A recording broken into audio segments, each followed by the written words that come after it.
Dear students, आज के इस वीडियो में मैं क्लास 10th के स्टूडेंट्स के लिए साइंस में बायोलॉजी के लेसन जैव प्रक्रम अर्थात लाइफ प्रोसेस में आपको रक्त की संरचना के बारे में जानकारी दे रहा हूं। ब्लड स्ट्रक्चर, रक्त की संरचना।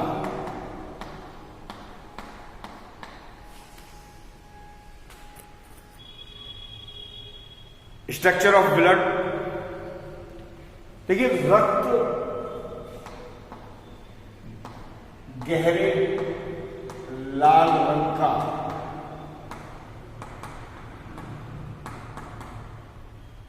तरल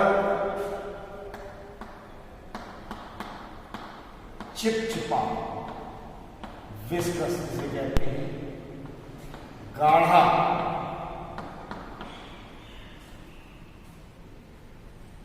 एक तरल संयोजी ऊतक है।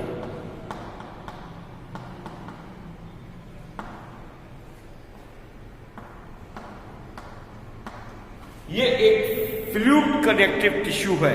यह संपूर्ण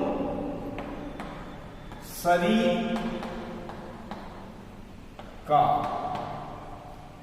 7 to 8% द्रव्यमान में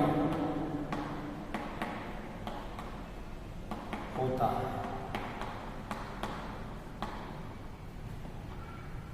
डियर स्टूडेंट्स, इसमें दो भाग होते हैं। इसके दो प्रमुख घटक हैं, अर्थात हम ये कह सकते हैं कि ब्लड को बनाने वाले 2 कंपोनेंट्स हैं। नंबर 1, इसका जो फर्स्ट कंपोनेंट है प्लाज्मा।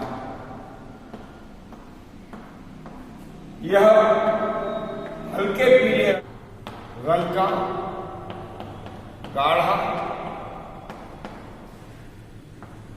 चिपचिपा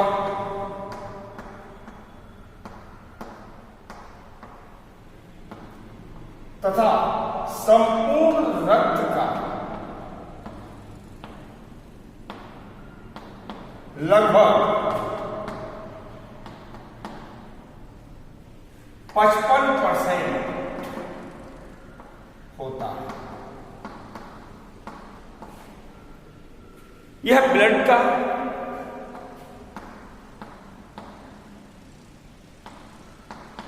मैट्रिक्स है। इसमें लगभग 90% पानी और शेष भाग कार्बनिक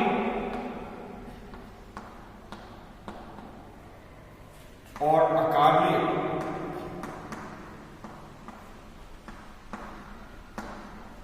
पदार्थ होते हैं। डियर स्टूडेंट्स, ब्लड प्लाज्मा में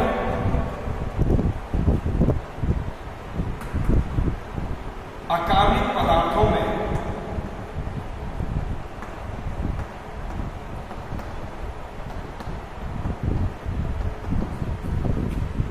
मुख्य रूप से सोडियम, कैल्शियम, पोटेशियम, मैग्नीशियम आदि के क्लोराइड्स, बाइकार्बोनेट्स,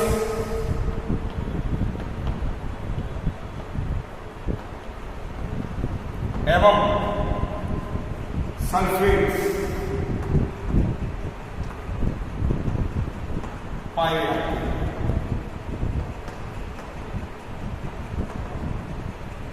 डियर स्टूडेंट्स, तो इस प्रकार से ब्लड प्लाज्मा में इनऑर्गेनिक सब्सटेंसेस पाए जाते हैं। प्लाज्मा में अकार्बनिक पदार्थों के अलावा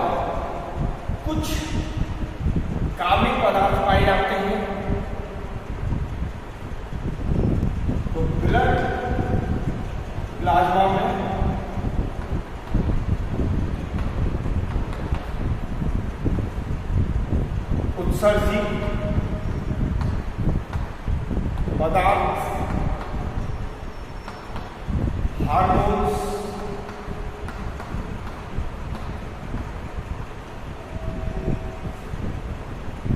एंटीबॉडीज,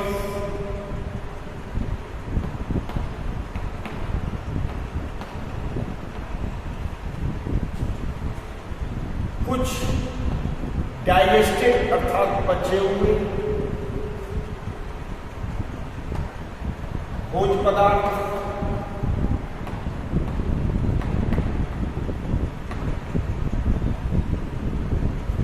इसके अलावा ऑक्सीजन एवं कार्बन डाइऑक्साइड। तो ऑक्सीजन एवं कार्बन डाइऑक्साइड गैसेस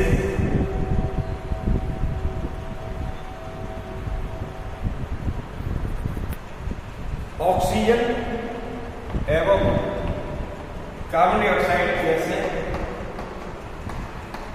भी पाई जाती है।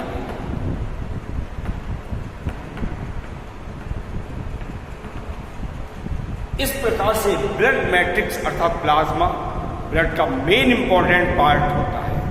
अब मैं आपको सेकेंड पार्ट बता रहा हूं, ब्लड कॉर्पसेस या रक्त कणिकाएं।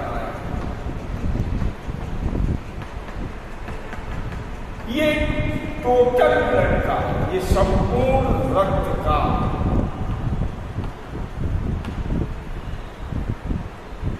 लगभग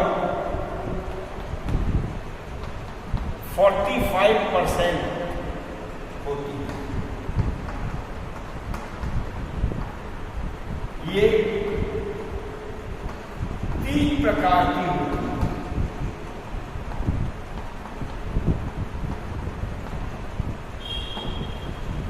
जैसा कि आप ये स्क्रीन बोर्ड पर पिक्चर्स को देख रहे हैं, ये ब्लड कॉर्पसेस दिखाई गई है, रक्त कणिकाएं दिखाई गई हैं। ये आरबीसी होती हैं, डब्ल्यूबीसी होती हैं और थर्ड टाइप ब्लड प्लेटलेट्स होती हैं। तो सबसे पहले मैं आपको आरबीसी के बारे में बता रहा हूं। तो फर्स्ट पार्ट है आरबीसी। ये उभयातक अर्थात दोनों ओर बीच में अवतल शेप होती है, कॉनकेव होती है, अंदर जो धसी होती है। इसके अलावा ये तस्तरी नुमा अर्थात प्लेट नुमा होती है, केंद्रक रहित होती है। इनमें न्यूक्लियस नहीं पाया जाता। हीमोग्लोबिन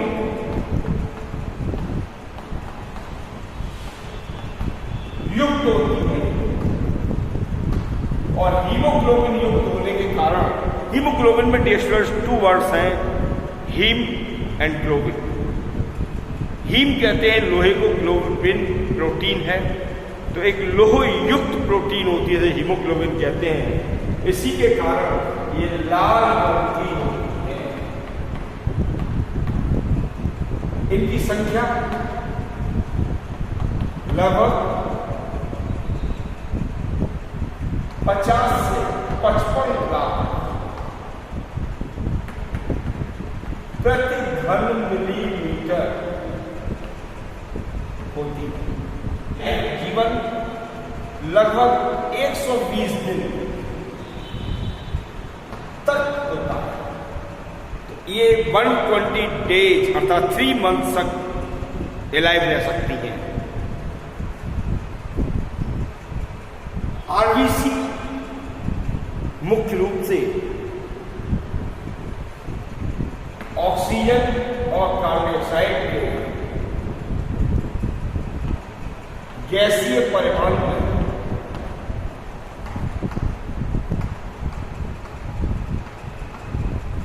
भाग लेती है।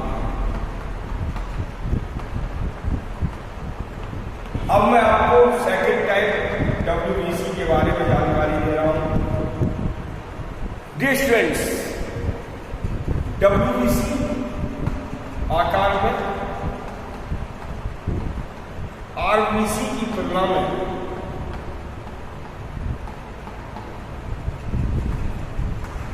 बड़ी अनियमित आकार की, अर्थात इसे हम अमीबॉइड शेप भी कह सकते हैं, हीमोग्लोबिन रहित,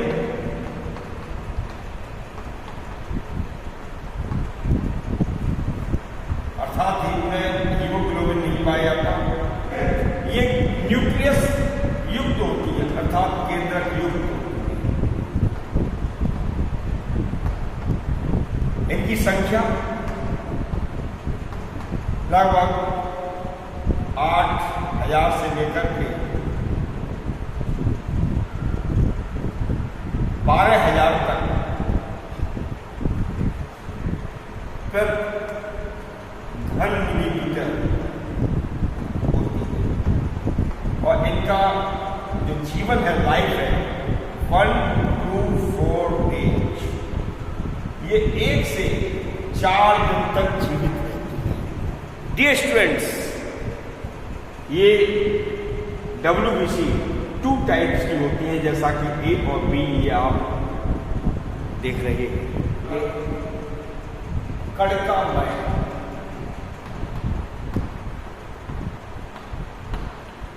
WBC, जिन्हें हम जेमिनोसाइट्स कहते हैं, इनके साइटोप्लाज्म में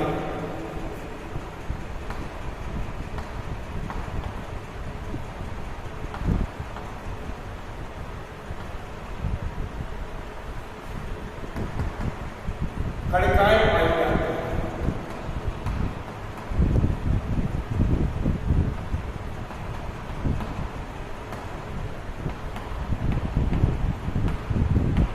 ये 3 टाइप्स की होती है, न्यूट्रोफिल्स, ईओसिनोफिल्स और बेसोफिल्स। 3 प्रकार की होती है, जैसा कि आप ये देखते हैं, न्यूट्रोफिल्स, ईओसिनोफिल्स और बेसोफिल्स। सेकंड टाइप है इसका अखड़कामय।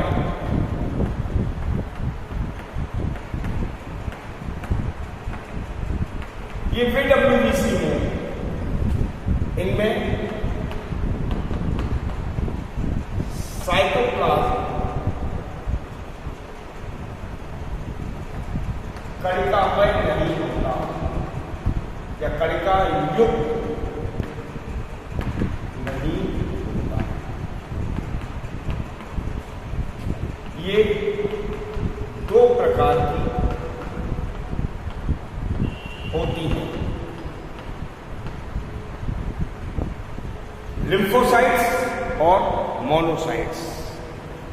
दोनों में एक विशेष अंतर और है कि जो जेनिनोसाइट्स हैं, इनका न्यूक्लियस हॉर्सशू शेप होता है और इनका ओवल शेप या अंडाकार नुमा होता है। WBC फैगोसाइट्स के रूप में कार्य करती है। थर्ड टाइप जो मैं आपको बता रहा हूं, यह ब्लड प्लेटलेट्स, ब्लड प्लेटलेट्स।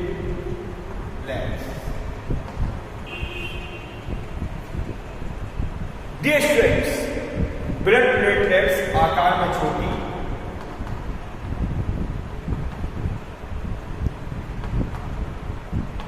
तुर्करूपी अर्थात स्पिंडल शेप होती है या तस्त्रीनुमा,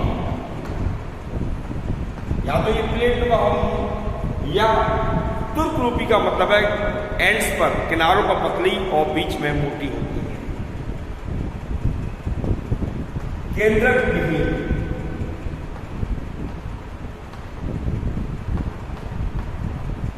संख्या में 2 to 5 प्रति घन मिलीमीटर होती है। इनका जीवन लाइफ भी 1 to 4 डेज होता है। 1 से 4 दिन तक ये जीवित रहती है। ये ब्लड क्लॉटिंग में भाग लेती है, अर्थात जब इंजरी हो जाती है, कहीं चोट लग जाती है, उस समय जब खून बहता है तो ये ब्लड क्लॉटिंग करके अर्थात रक्त का थक्का बना करके रक्त को बहने से रोकती है। अब मैं आपको फंक्शंस ऑफ ब्लड या रक्त के कार्यों के बारे में जानकारी दे रहा हूँ। डियर स्टूडेंट्स, पहला कार्य ब्लड का यह O2 और CO2 के गैसीय परिवहन में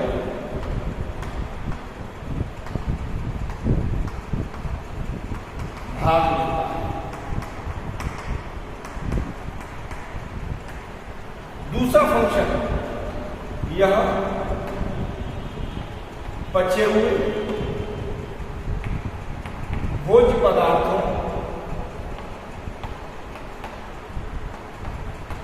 को शरीर के आवश्यक भागों में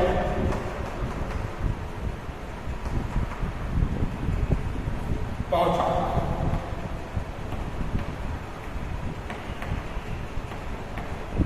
तीसरा वर्ग, यह उपापचयी अर्थात मेटाबॉलिक क्रियाओं के फलस्वरूप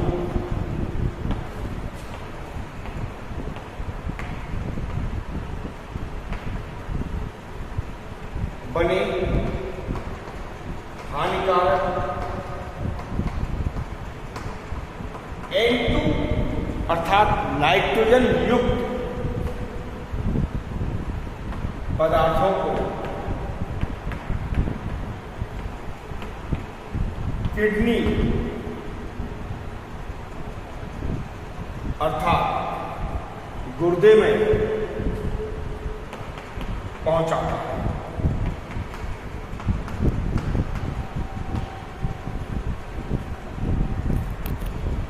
यह शरीर के टेम्परेचर को नियंत्रित करता है।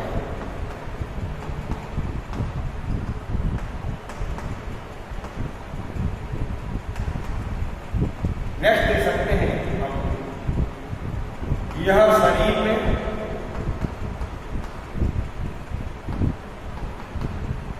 जल संतुलन बनाए रखता है।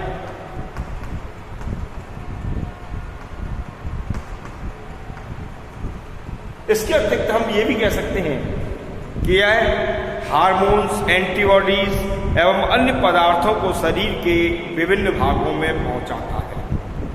तो डियर स्टूडेंट्स, इस प्रकार से इस वीडियो में मैंने ब्लड स्ट्रक्चर और ब्लड के फंक्शन के बारे में आपको जानकारी दी। यदि आपको मेरा वीडियो अच्छा लग रहा हो तो उसे लाइक और शेयर करना ना भूलें।